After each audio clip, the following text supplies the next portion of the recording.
Hello everyone, I am in La Mesa, relatively close to Mount Helix at a property that has a huge lot, and I've been getting a lot of questions about floodplains because just behind me, about halfway through the yard, is a creek that runs through, a very small creek. As a matter of fact, it's not even on maps, but it's brought up questions of, can I build here?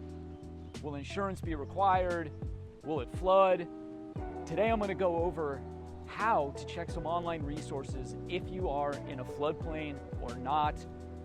It's also what some of the insurance companies use to determine part of their risk analysis for floods. Let's get into it. All right, the FEMA flood map. You can type that in, it'll bring you here, or go to msc.fema.gov. Insurance companies do look at this as part of what they analyze to see if you're in a flood zone. You pop in the address in the address bar, and there it is right there.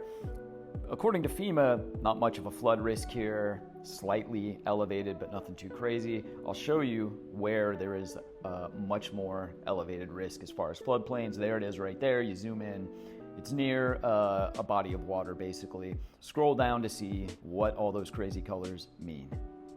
Now, this next one is actually on Zillow, and it's First Street, which insurance companies do use. You scroll down on the property page, and you'll eventually find this, climate risks.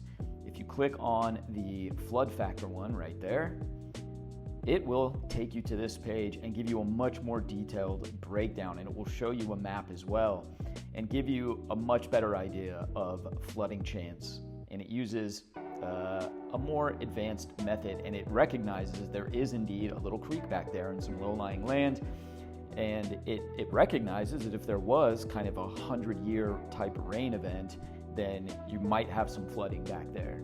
And it even breaks it down percentage-wise, and it kind of explains at the bottom there what it's basing it on. So in my opinion, this Zillow and First Street analysis is much better than FEMA.